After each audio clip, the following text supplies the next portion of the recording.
All right. Get that last one. Thank you all for joining us again for our Friday forms, or Forms Friday, I should say. I messed it all up, Don. It must be Friday. I do that too because we're used to Friday fundamentals, and so. Yep. Forms Friday, obviously.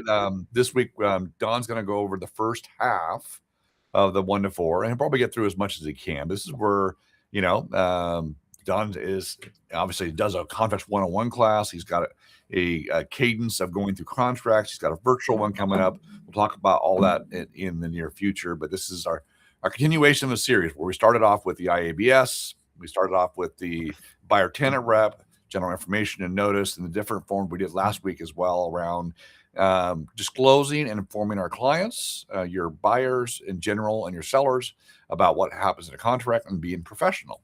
Today, we're actually diving into the contract itself. So, Don, thank you, sir. Take it away.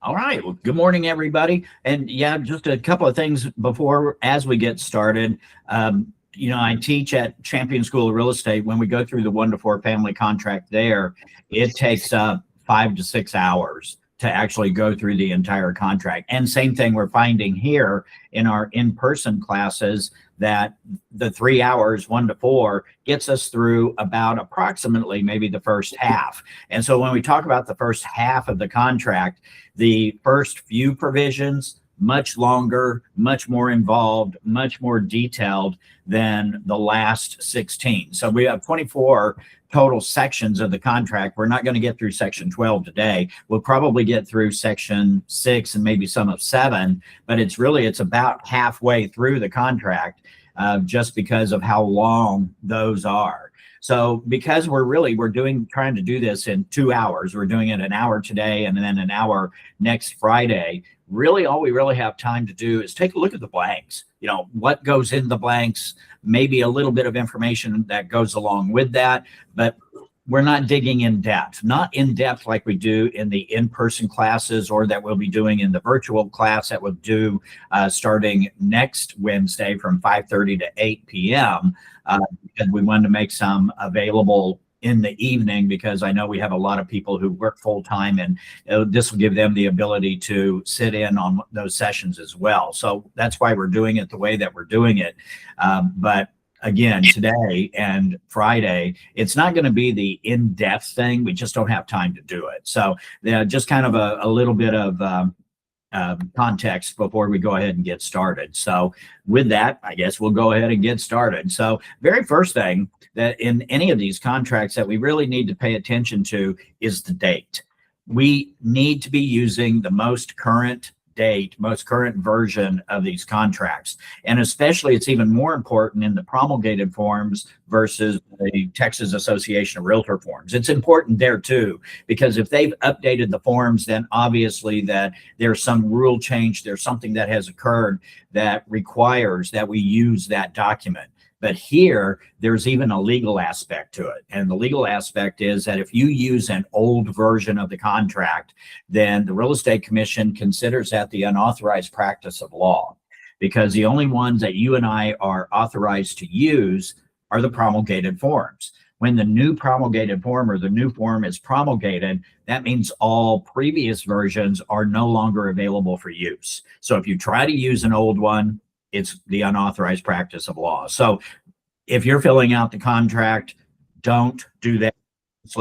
If you receive an offer on an old contract form, don't work it, because if you start working it, then you too are now guilty of the unauthorized practice of law. So make sure that it's on the right form before you do anything, no matter which side of the transaction you're on. So okay, first section of our contract, and of course this contract 1 to 4 family residential contract, so it's somewhat limited in its use: single family, townhomes, duplex, triplex, fourplex residential units. And you notice it says not for use in condominium transactions. Condominiums do not include the sale of land, and that's why they have their own contract form.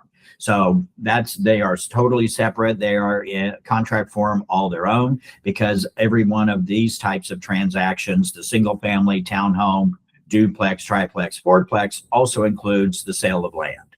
So section 1 parties, that has to do with who. You notice who the parties are to this contract: buyer and sellers. Buyers and sellers, not us as real estate agents. There is a place for us to put our information on page 10. Page 10 is actually not part of the contract. They call that an acknowledgement page. And you can see at the very top of that on page 10, it says, agent, do not sign. They don't want you signing anything. Your signature is an acknowledgement that you have read this document, you understood this document, and you agreed to this document. That's why they want buyer and seller signatures, because they want them to acknowledge that. They don't want our signature because we're not agreeing to anything. We're not a party to these contracts. So buyers and sellers. The unfortunate part of this, I think, right now is that when we have so much multi-generational living and things like that, we're seeing a lot of transactions where the number of potential sellers or number of potential buyers exceed 2. And unfortunately, this contract really creates fields for only 2 sellers, 2 buyers.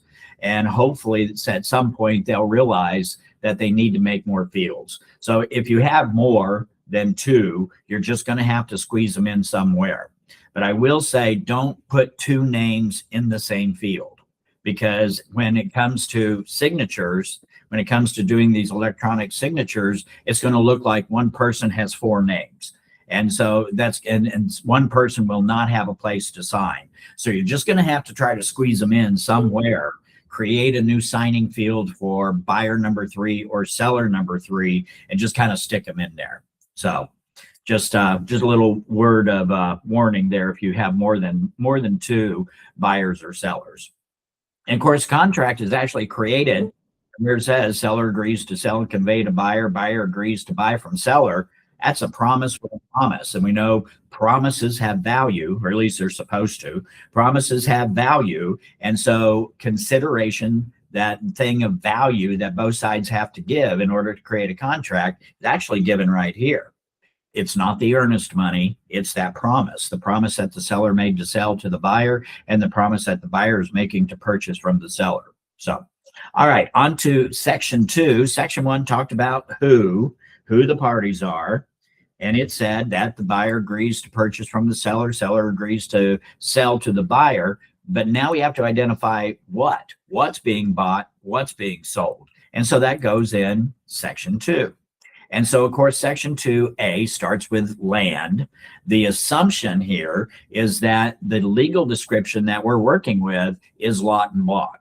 May not be. Could be meets and bounds. If you're in the right part of Texas, it could be that government survey system, but you're probably not going to run into that unless you sell property in the Panhandle or maybe far west Texas. So most likely it's either going to be lot and block or it's going to be meets and bounds. If it's lot and block, we should have room to put that information here. Lot something, block something, and then that long line on the other side of block, on the right-hand side of block, that long line, whatever section of the subdivision the property happens to be in, and then the subdivision name.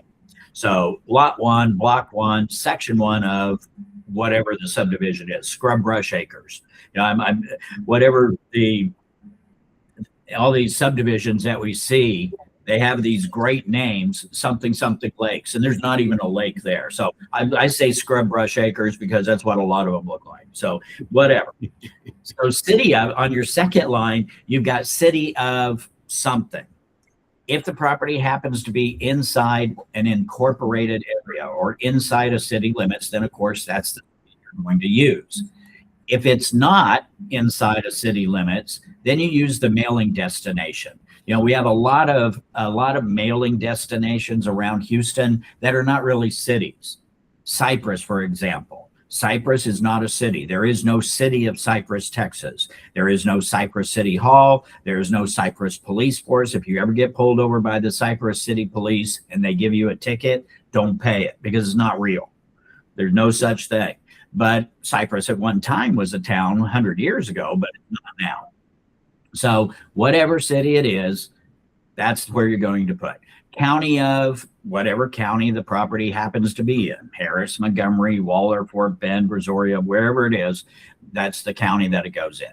And then the line underneath that long line that you see underneath it, there's only 2 things that go there: street address and zip code. So between those three lines there, you've got the entire address of the property. You have the legal description, you have the street address, you have the city that it's in. They already know it's Texas because it's a part of the boilerplate language there, and the zip code. So they've got the whole mailing address there. And then the last part of that just simply says that if your legal description will not fit in the blanks that they have provided there, then you're probably going to have to attach an exhibit. Meets and bounds, for example. A meets and bounds description is not going to fit in there. It's not going to fit in special provisions. You're going to have to attach something to it. Label it Exhibit 1, Attachment A, Addendum A, whatever you want to call it. And then it's going to have to physically be attached to that contract to become part of the contract. B and C go into the things that are going to stay with the property. Hey, These Don. are all, yeah. As it references an addendum or exhibit, right? When you have a longer legal description, what if you have two legal descriptions, two parcels? It's the same thing, an exhibit? Yes. Yep. Okay. Addendum, exhibit, attachment, whatever you want to call it. Just whatever you call it, you probably want to reference it here somewhere. You put it in, and maybe that line where say, oh, see legal description in Exhibit A or Attachment A. Just label it here, and then you pull the two things together that way. So, B and C, items that are going to be included in the sale. I always think it's a good idea, no matter which side of the transaction you're on, to have both sides read through that. It helps later on maybe avoid some sort of situation where somebody thought something was going to stay and it turns out that it didn't. It's not always going to be a fail safe or 100%, but it helps. So whichever side, they need to read through it and understand that these are the things that are going to stay with the property. If there's something that the seller wants to take with them that's listed in B and C, then that gives us D, exclusions. Exclusions or reservations. These are items that would typically stay with the property, but the seller wants to take them. And that line makes it pretty clear that if it's something they want to take with them, they're going to have to remove it prior to delivery of possession. If they leave it and they deliver possession, which means they give the keys to the buyer, then it's considered abandoned property. Now, they may make some agreement between the two of them that, hey, I'm sorry, I didn't get the refrigerator out of the garage. I need to get that out of there. Can I come over after we close and get it? And they make that agreement, then, that's between them. But the document says that everything is supposed to be removed prior to delivery of possession, before the keys go to the buyer. The next section underneath, section E, that down a little bit. We don't run into very much in regular residential real estate. Reservations would be if the individual, the seller, wants to retain any of the mineral rights for themselves. So default position of the contract says whatever mineral rights are currently owned by the seller, maybe there's some, maybe there's none, whatever it is, whatever those current ownership that the seller has of any mineral rights are going to be conveyed to the buyer. That's the default position. Whatever the seller owns, the buyer is going to receive. If the seller wants to retain certain, some or all of those mineral rights for themselves, there's an addendum called the reservation of oil, gas, and other minerals that would need to be included in the contract.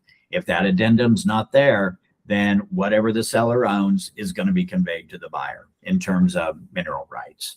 So, section 3, sales price. This is what's going to show us how much for the property that we just described, how much is the buyer paying to the seller for that property.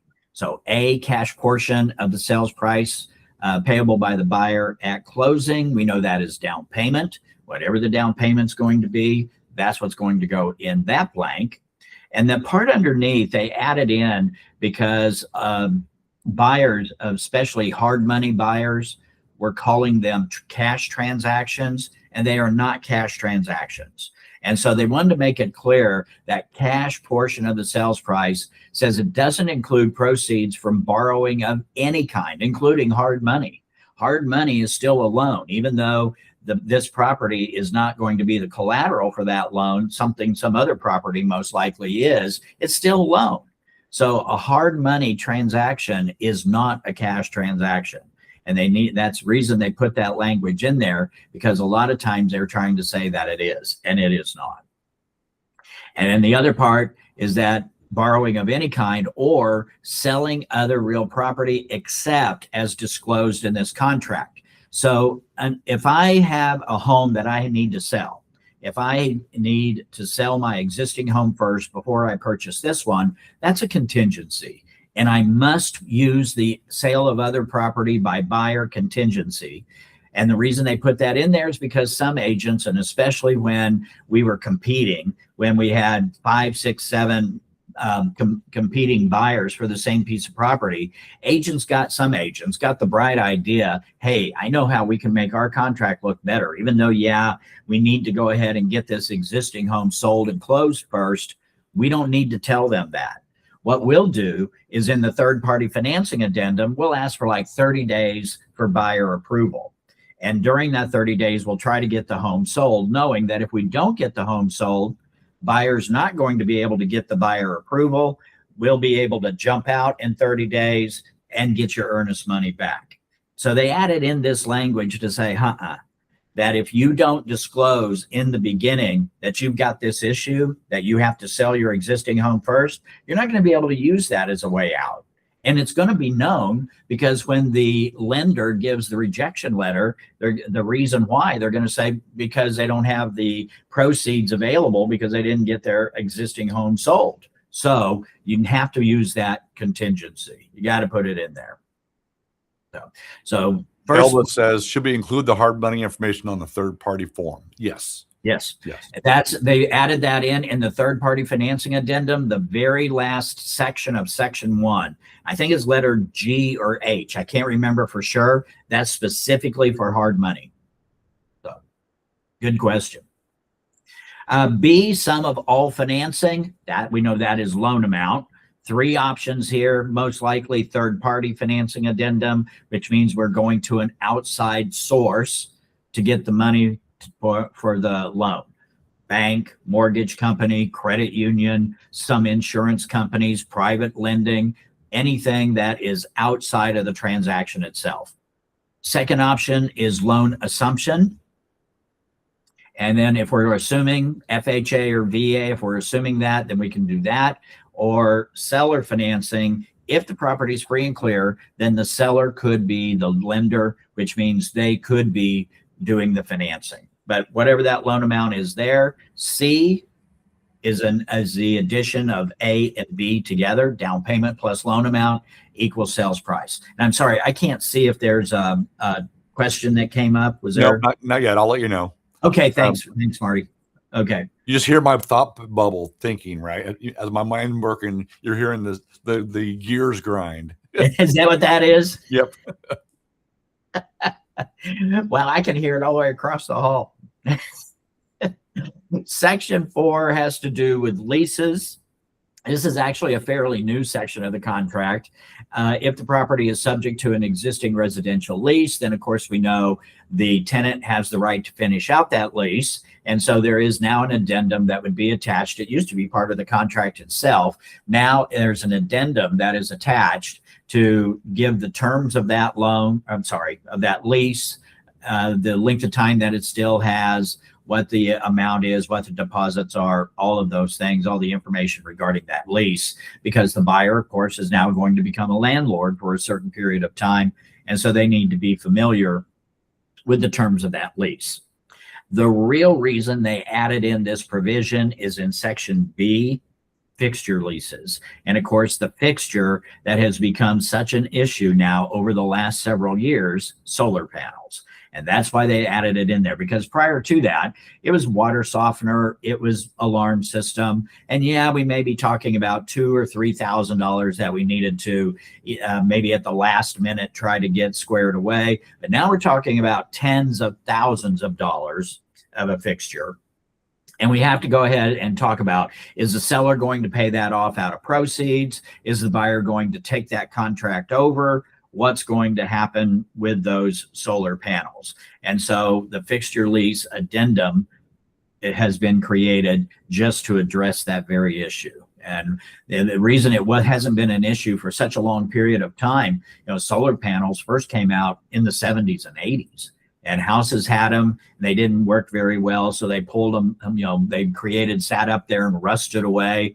And so HOAs finally got the idea: we're just not going to approve these things. We're just not going to allow them. So they kind of went away.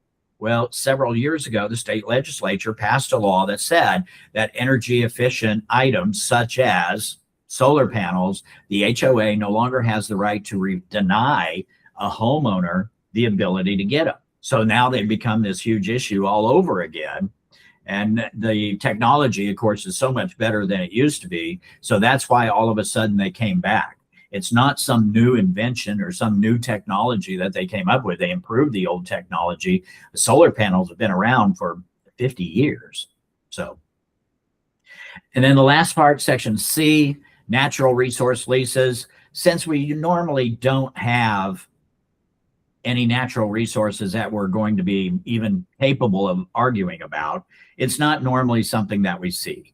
You're just not going to run into it. Typically, if you do, it's probably going to be some rural or very distant suburban property or some rural property. And that is, if there is some sort of lease for timber or water or whatever, then of course that lease will also survive the sale. And so the buyer has to be made aware of that. So, all right. Section 5. So many issues with Section 5. I say this every time. I think they should have separated it out. I think earnest money should be a provision all its own. I think termination options should be a provision of its own, but it's not. So anyway, so we'll talk about the two things together. Within 3 days after the effective date, buyer must deliver to escrow agent. Here's that first blank there. Lot of misconceptions regarding this blank. Escrow agent sounds like a person. We're used to thinking of agent as a person. In this case, it's not. Escrow agent is a title company, or whoever is holding, whatever company is holding the earnest money. And most likely, in 99 chances out of 100, it's going to be title company. So title company name needs to go there. And they even say, don't put title company dash somebody's name. If you want to designate a closer, this is not the place to do it. And the reason for that is because it creates a possibility that what happens if you put such and such title, you put StarTex title, Deanna Millis, and that you put that in there, and Deanna decides to leave StarTex title and go somewhere else. Now you've got this question: was it really to the title company, or does it follow this person? And of course, it stays with the title company, but you're just creating an issue by doing that. So title company name only. Marty, you want to jump in there? No, excuse me. It reminds me of when it says broker and it means brokerage. Right. Why don't they make things simple? And I know, and I understand why escrow agent, why they don't just say title company. In the rare instance that this could be a new home, sometimes we know the builder holds the earnest money. And so I get it. I understand why, but that is such the exception and not the rule. It's like, why do we even talk about the exception or create the possibility for it? I know we need flexibility. These documents are made flexible for a reason. So that's an example of that. But escrow agent, title company, make sure you put it. If you're going old school here and you're writing a check, or the buyer is writing a check for the earnest money and the option fee, who do they make it out to? They don't make it out to a person. They make it out to the title company. So title company is the escrow agent. And again, don't designate a closer here. You can designate a closer somewhere else. Just don't do it here. Title company, that's all that goes there.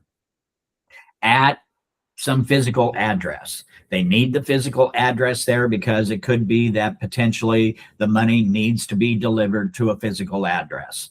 I know a lot of title companies these days, They have their own app. There's Venmo, there's Zelle, whatever it is. But again, there's still sometimes where money is physically going to be delivered. So, did you see a question there? Did I see a question come out? Oh no, somebody admitted it. Okay. So we have a certain amount is earnest money, a certain amount is option fee. And I don't know if we need to talk about how to count days or not, but it says within 3 days after the effective date. So if we go under contract today, Friday, we don't start counting days until tomorrow because it says after the effective date. The effective date does not count, but every day we count. I always like to say this: the effective date is day 0. Oh, I like that. Yeah, and effective date is day 0, and then the next day, calendar day, is day 1 in most cases. So, yep.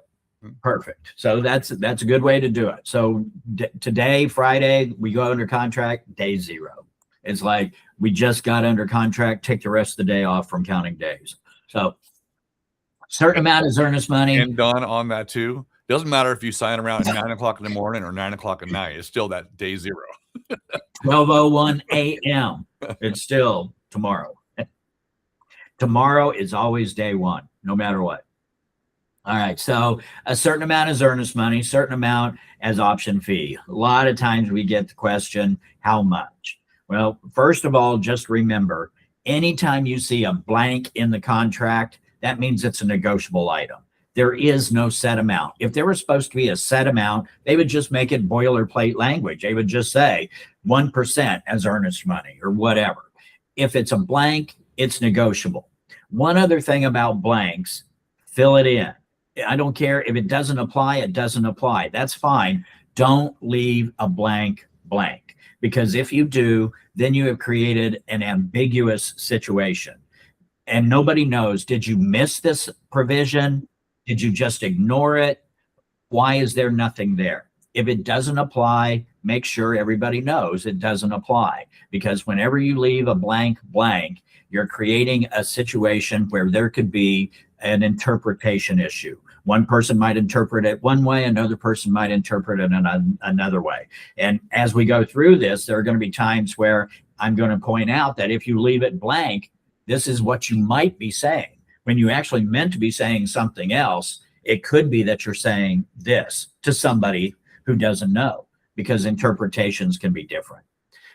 So I see that it's better to put 0 or NA. In this case, because it's a number, either will work. If you put 0 in there, then you're saying that it is a provision, but that's the amount. That's not the same thing as saying it doesn't apply. If you're saying 0, you're saying, let's use option fee. Let's use option fee, for example. If you put 0 in there, you're saying that there is an option period and the amount they're offering is 0 for that, but they get an option period. NA means the whole provision doesn't apply. When you put 0, then you're saying that applies to this blank and this blank only. When you say NA, you're saying the whole provision doesn't apply. So there is a difference, and then you just have to know what you're trying to say. So it's a great question, because they don't always mean the same thing. They don't always mean the same thing.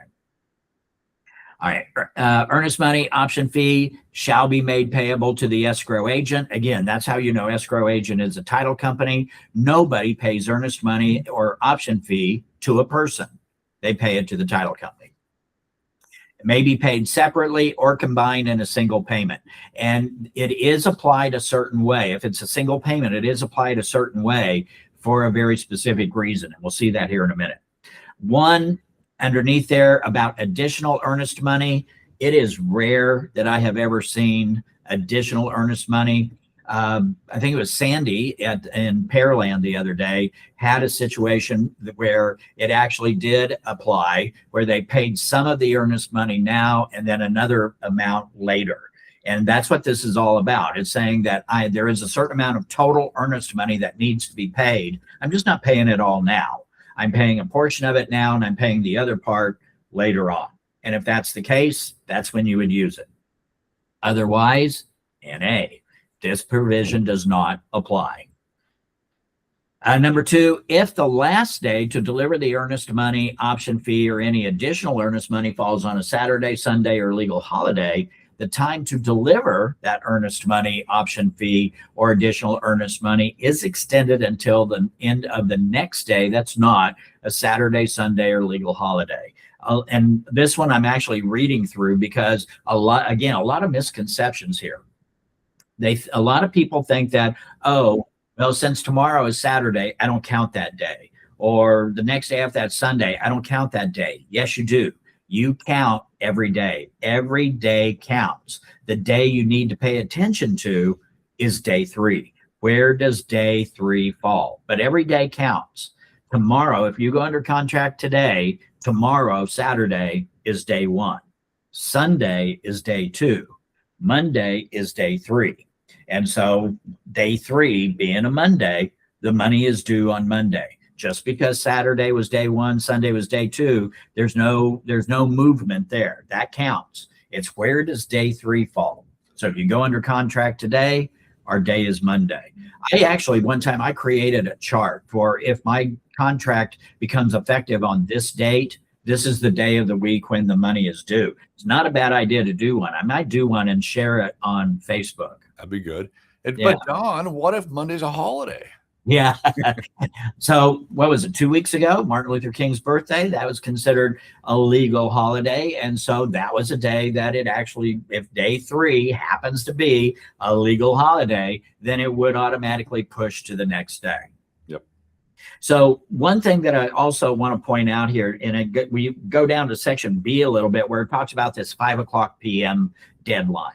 A lot of people think that means that the money has to be to the title company by 5:00 p.m. That time deadline has nothing to do with money. It has to do with the notice to terminate. So they don't put a time. They don't put an actual time here. Day 3, when the money has to be delivered. If the money is delivered to the title company on day 3 and the title company is open, congratulations, you made it. If you deliver the option fee earnest money to the title company on day 3 and they're closed, you didn't make it. Mm-mm. And so it's really that simple. It just depends on whether or not they happen to be open or not. So there is no set time. Might be a good idea if you're going to physically deliver it, call ahead and see if they're going to be open. Don, can you just for a second address what happens if they miss it, if it's not on time?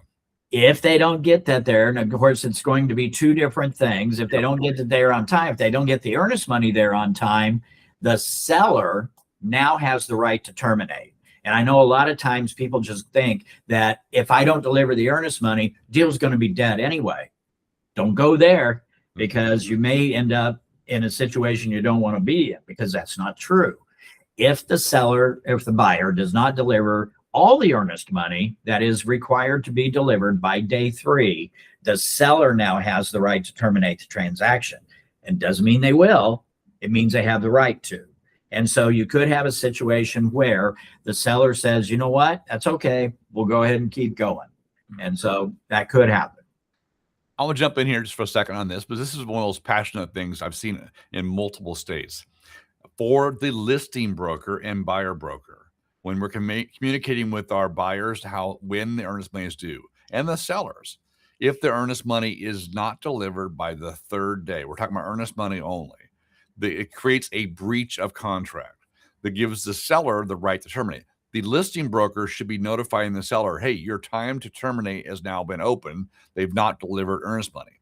As soon as the earnest money actually gets to escrow, though, that window closes. So if you have any thoughts of terminating, you need to do it now. And so the buyer needs to know as well that the window can close once they deposit earnest money. So it's a breach that can be cured, they call it, by the timely delivery or delivery at some point. Whereas option money is completely different. If you miss the period for depositing your option money, you don't have an option period. So a big difference. You can't cure an option period, an option money, not late delivery. Even delivered late, it doesn't count. Right, Don? Absolutely. Yeah. The way they look at it is that, the buyer didn't make the timeline, which opened, like Marty said, it opened that window for the seller to be able to walk away. but he doesn't have to. The seller has that option one way or the other.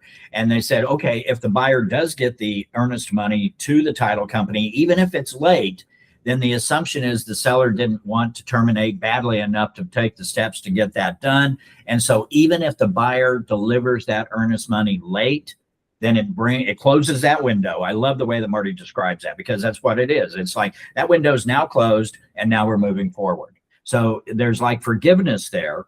If you didn't get it there on time, it doesn't automatically kill the deal. Here's that flexibility thing. When we try to make sure that the contract remains as flexible as possible, this is one of those flexibility things. It gives the seller the right, but not the requirement to kill the deal. If it was required to kill it, it would kill it.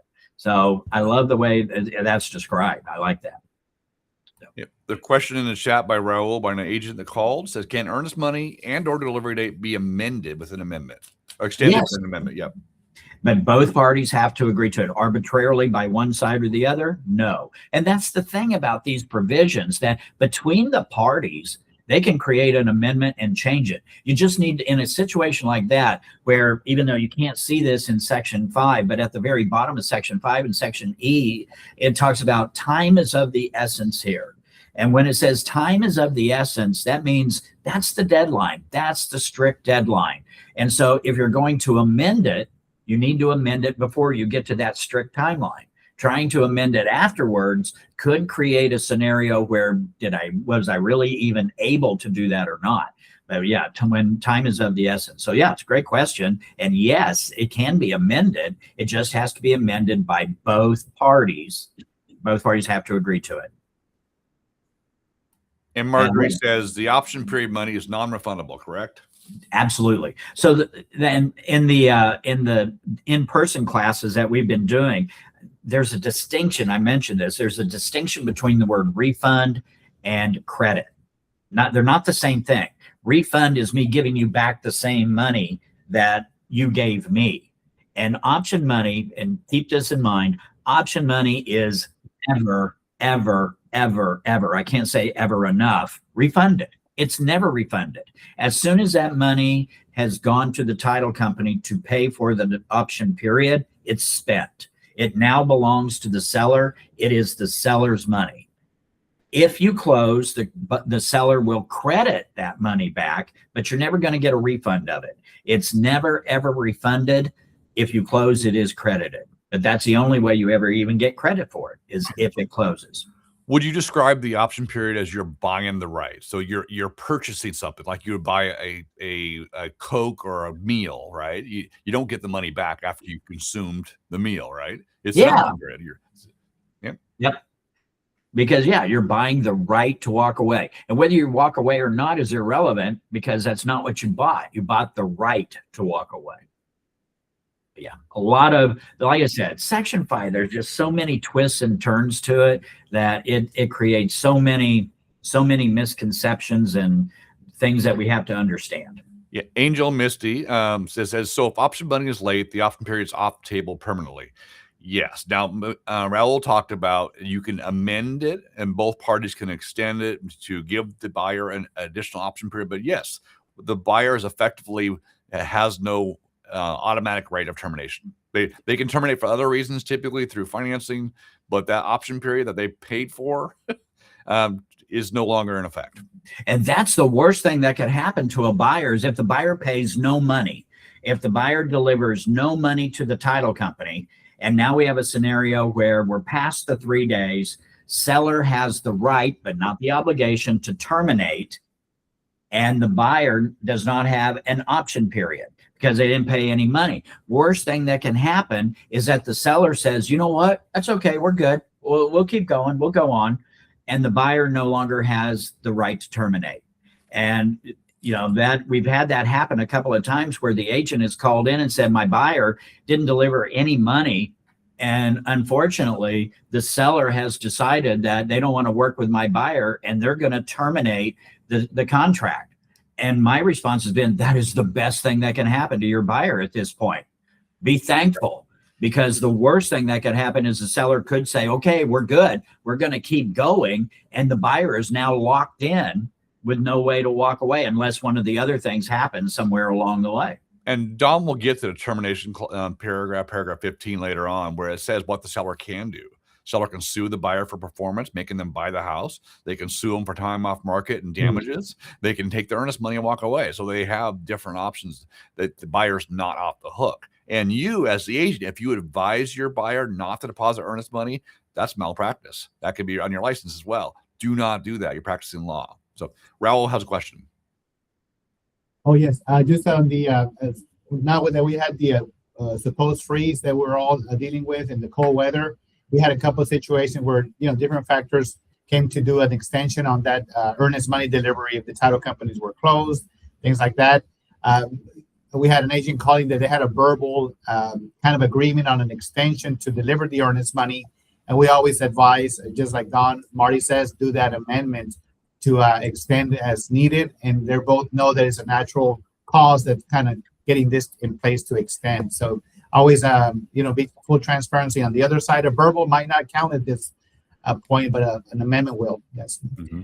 That's awesome. That's a great point. And the Monday when everything was closed down, there's nothing here in the contract that says that that's one of the reasons why you get an automatic push to the next day.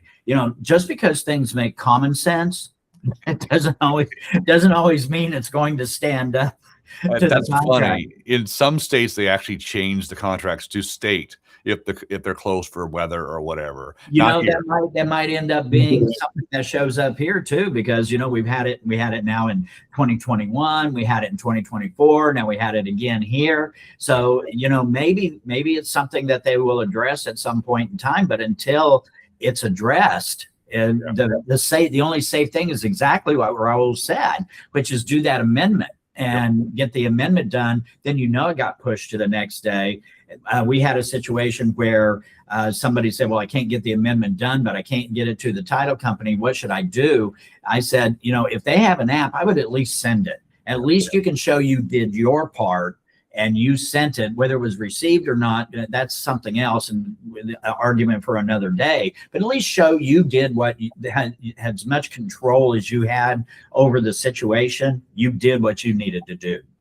Elena says the best way to handle the late option fee money. Obviously, Elena, if you're working with the buyer, it's one thing. You're going to try to beg to see if they can amend it to allow more grace. If you're working with the seller, you're going to say, sorry, you missed the option period. You can do your inspection and stuff, but we don't have to do anything. There's no negotiation. It was the buyer's responsibility to deliver it on time. So I've run into that before because I usually represent the seller, and I'm trying to use the proper wording because I've been called a couple of names because I'm very strict. On the delivery of the earnest money. And now that I heard Don talk about the best way to handle it, when the buyer's agent totally ignores and the earnest money is not deposited and it's Tuesday, Wednesday, and no one appears anywhere. But however, they schedule the inspections. I've run into cases where the inspector is calling me, the earnest money is late, the option period is late, and it's like, oh, we're showing up tomorrow. And like, wait a minute.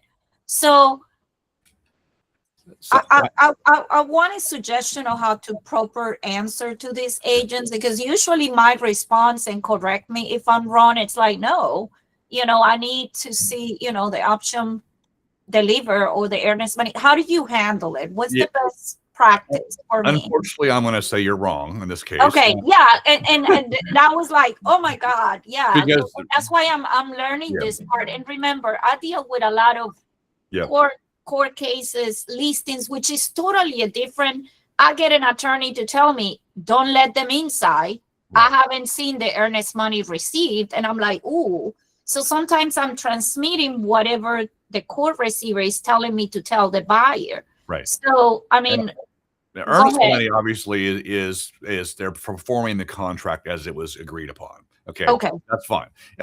The option fee, though, is the right to terminate. It doesn't have anything to do with inspections. We always do the inspection during that period of time, but the inspections is their right to do due diligence throughout the contract. And there's provisions in the contract to allow them to do inspections at any point in time that's feasible.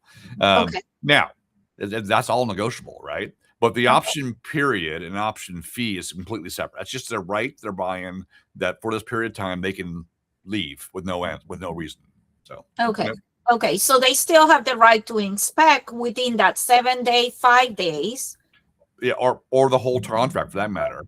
There's no like limitations in the contract. They have to be signed around, agreed upon. You're in contract, executed, and hopefully moving forward. But then they can do inspections. Typically, they do them in that first 7 to 10 days because they want to use that option period to terminate based on what they do or don't get through inspections. But there's nothing that restricts them from not doing inspection 10 days before closing. Okay, and other scenarios that I encountered in other agents based that paragraph is like when the buyer wants to keep coming into the house. Let's see, they did the inspection, they perform, they continue with the contract, and then we get the phone call, oh, buyer wants to go back in and back in and back in.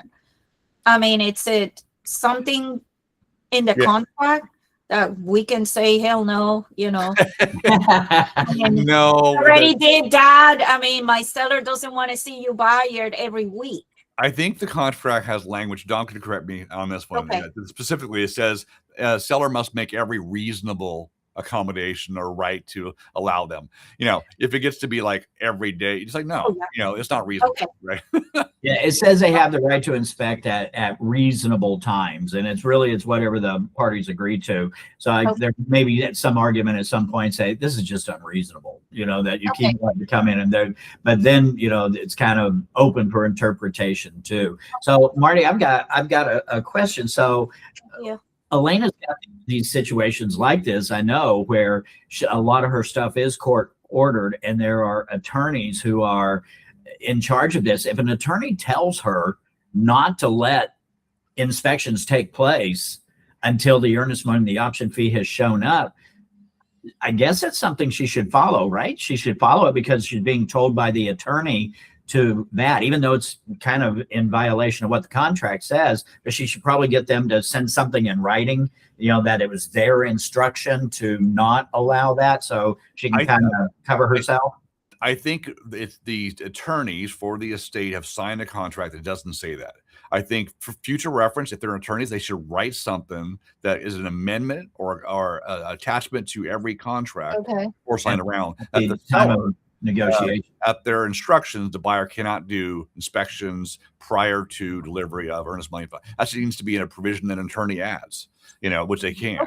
It makes sense. Yeah, because usually they include some extra addendums to my contracts with all the special wordings and whatever else. Okay, I need to start asking to the ones that have that issue. Okay, thank you. That's a great question. Great follow-up. I know that I think Catherine had her hand up, but I think she did. Yeah, Jerry was talking about the option fee if the seller can't close, right? It's still the seller's fee. But there's a stand, though, if the seller is in breach for some reason, they can't perform the contract, the buyer has rights as well. Obviously, they can terminate and keep their earnest money. They can also sue the seller for damages. That's where they could potentially get that option fee back. But I'm not sure if they're going to sue a seller and pay attorney's fees to get the option fee back. But it would require a court order to get it back. Exactly. Yeah. I think Catherine put something in chat. It may have been something we already answered. Don, go ahead. I just want to make sure that the agents understood that the inspection wasn't, if you miss your option money, that doesn't mean you can't inspect. I have literally had an agent move from Florida buying a property here, and she thought because she didn't get her option money in time, she couldn't inspect the house. Yeah. And I was like, that's got nothing to do with that, as far as you can do an inspection at any time. However, you have your opportunity to renegotiate for repairs or walk away without being without a loss. That's my issue. that's it. So yeah, your connection's kind of bad there, but I think we got it. I think we got it all. And I agree with what I think you said.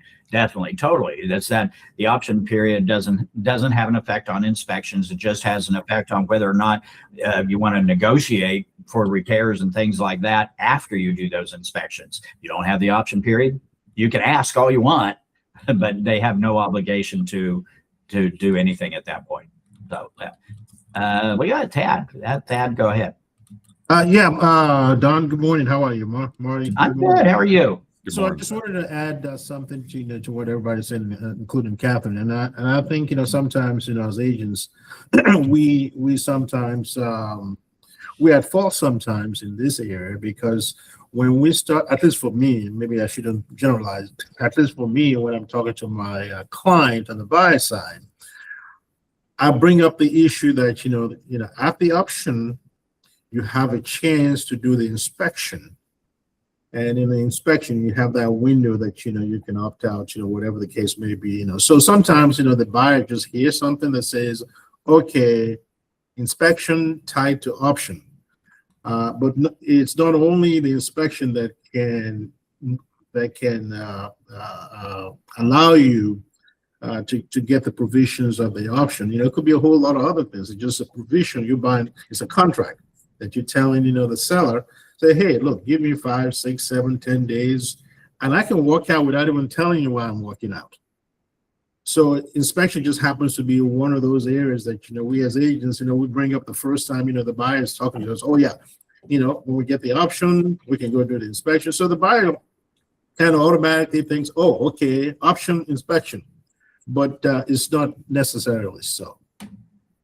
Couldn't agree more. I actually brought this up in Pearland when we did that this Wednesday, that I brought up that I think the option period also, because we've always tied it to inspections, just like Dad said, it's like we've always tied it to that. One of the big things that should be happening during the option period now is insurance, is checking to make sure that A, insurance is available on this property, and B, that the premium is going to be something that fits into your budget, because it could potentially happen that, the buyers may be well qualified. They may be able to qualify for a payment where the insurance premium is $4,500 a year, but they don't want that. But if they're still qualified for it, they don't have a way out. If they wait too long to find out about that and they still qualify, they're still going to be locked in. And so it's one of those things that I think is part of the due diligence. To me, you think of the option period as, and what in commercial real estate we call the due diligence period. It's your opportunity to make sure that this is the property you want in all facets of that property, all aspects of it. So that, I'm glad you brought that up, because I couldn't agree more. I think a huge point is insurance these days, to make sure that the premium is not going to put you out on a monthly payment that you don't want. Because if you find that out too late, you're still going to be locked in if you still qualify. Yeah, 100%. It's everything. Due diligence, zoning. Can you build this? Can you do whatever? Right? Exactly. So. Yep. All right. Ooh, gosh, we're getting close to the end of our hour. So let's at least try to get through 5. Let's see if we can finish up 5, because a lot of this we've already talked about. So part of it talks about the fact that the money is going to go to the option fee first, and then the rest to earnest money. That's intentional, because we don't want a situation where I just described before, where I have enough earnest money to stay under contract, but I didn't have enough money to get the option period. So it's going to go to option fee first. But if you pay nothing, then obviously it's not enough for either one. And 4 authorizes the title company to release that option fee to the seller. Because that money, even though it's going to the title company, it's not the title company's money. It's the seller's money. So the title company is supposed to transfer that money to the seller. When they put that provision in, they anticipated that title companies are going to treat this option fee like a hot potato, that as soon as they get it, they're going to chunk it and send it on to the seller, where they're not doing that. That was the assumption. And so that's why they put this in there, to protect the title company, that says that once the title company has sent that money on to the seller, you can't hold the title company accountable for sending the money to the seller. It's the seller's money. But more and more title companies are just hanging on to it when that really was not, I don't think it was ever the intent. I don't think they wanted the title companies to hang on to it. So anyway. Title companies have attorneys as well, though. They won't do anything unless they have instructions from both parties, but they don't want to be sued. That's So they true. got money. We received the money in. We're going to hold on to it until you both tell us what to do, even though the contract tells them what to do. Yep, there you go. B, termination option. This is what's going to describe how much time was received in return for that money. So whatever they paid in option fee, they're going to get a certain number of days. That's what's going to go in that blank. Again, fully negotiable. A lot of times we'll see 7 to 10, maybe somewhere in there. Back in the day when we were competing with buyers, a bunch of buyers competing for the same property, they would come in with 1 or 3 or something like that, which may have been to the buyer's detriment for sure, in terms of right to walk away. Right to walk away is given until 5:00 p.m. on the last day of the option period. If this buyer wants to walk away, then that needs to happen in writing by 5:00 p.m. And of course, it used to be 11:59 p.m. and they changed it to 5. Why they changed it to 5, I understand why they changed it away from 11:59. I get that, but I don't understand why they picked 5:00. 5:00, everybody's sitting out here on 610, and so why not 9? Right? I would pick 9. 8, 9, something, right? So I have suggested, as much as we hate to talk about it at the beginning of the transaction, I used to get my buyers to sign a termination at the time of contract. Just in case we get to this point, I don't want to have to be trying to chase you down and you potentially lose the right to walk away and put your earnest money in jeopardy. So let's go ahead and do this now. And then the but to that is that you don't send the termination until you're ready to terminate. And it will be dated differently, of course. But yes, it would be. I know I shouldn't have to say this, but the 5:00 p.m. is where the property is located. It's not. Right, yeah. It's not where you are. And we have a lot of agents that travel. Oh, it's 5:00 here. No, it's 5:00 where the property is located. So that's right. Yeah, that's true. And we do have 2 different time zones in Texas. So, but you have to get to El Paso before you get into Mountain Time. So. Last sections there, C and D, failure to timely deliver earnest money. We've already talked about this. If I don't get the earnest money there, that gives the seller the right to walk away. However, if the buyer does get the earnest money to the title company even late, then that takes away the seller's ability to walk away. And the timely delivery of option fee, if you don't deliver the option fee within those 3 days, the buyer no longer has the right to walk away, but you have a very solid contract. It does not affect the contract in any way. And I'll make one addition to that. If you're going to amend your option period, if you need more time, you cannot extend an option period for 0 money. You must pay money for the extension. I don't care whose fault it is.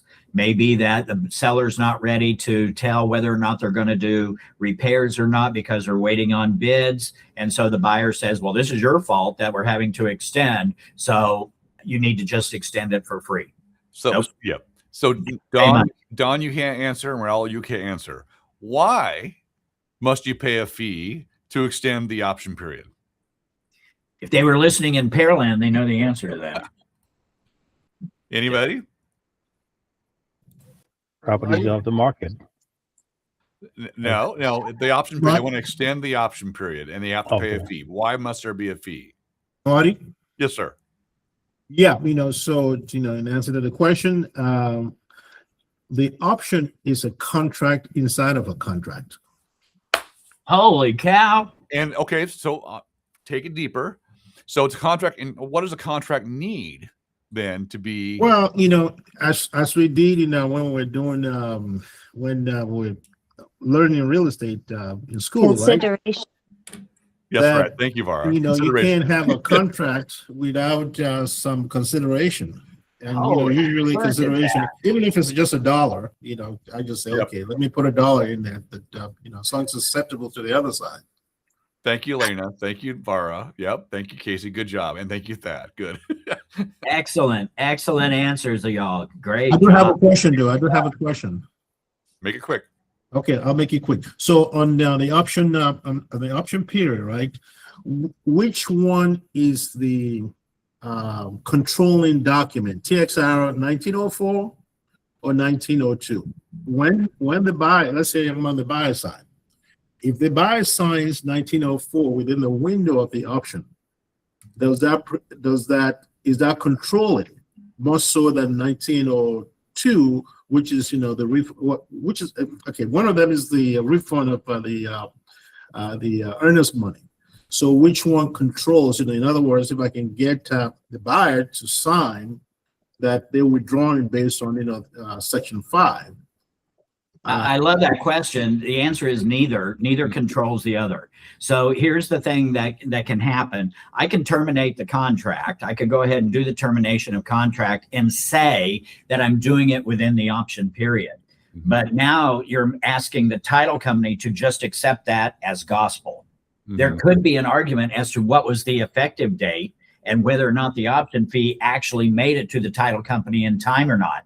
One side might say, I'm in my option period, but if there's an argument as to what the effective date was, then that means there's also an argument as to when the end of the option period was. And one of them may feel like, yes, I'm still in my option period. The other side might feel like, no, you're not. And so the termination based on option period is not going to trigger the title company releasing the earnest money. So that one does not control the release of earnest money. Releasing earnest money, just because I've released earnest money, I have not killed a contract. Earnest money is not consideration. Earnest money is a show of good faith. I can still have a solid contract with zero earnest money. So neither one controls the other. It's a great question. And we see it a lot where people will go ahead and send in their termination and feel like, well, I don't have to do the release of earnest money because I just said that I'm that I'm terminating during the option period. And we know that if it's during the option period, automatically I get my earnest money back. But just because you have said you're in your option period doesn't mean you really are. You might be wrong. You might be measuring the time incorrectly because your effective date was wrong. So even if you were correct in your time, the contract says the buyer has the right to the return of the earnest money, but the other form says both parties have to agree to it. Again, title may not release it. So there's two different forms, one for release, as Don says, and one for termination. But termination, if it's done correctly in the right time, then the contract's done. That's the earnest money is a separate consideration, a separate item. One more thing on that, just as soon as we're talking about things. So if earnest money is not consideration, what is in a purchase agreement? Anybody? Vote in the chat if you got it. So the question is, if earnest money is not consideration, it's good faith. What is consideration that makes the contract valid? Yes, Kelly. For me? Yeah. Well, you said it earlier in paragraph 1. It's a promise. Yep. It's a promise between the parties that you're going to go forward. It's a promise for a promise. Yep. And actually the amount of money you're paying for the property is consideration as well. The price you agree to pay. Exactly. Good job. Go ahead and wrap us up, Don. Okay. Well, I think that's probably that's about as far as we've got. We can go for today. So we'll pick it up next Friday. We'll pick up with Section 6, which is the longest provision in the contract. We're not going to spend a lot of time in those title notices and E. So we'll get through that pretty quickly. So this has been great. You guys have great participation, great feedback. Nice job as always, Don. Quick, but very informative. So we'll do the next one next week. I'll stop the recording now. Yep. If you want more of that, then we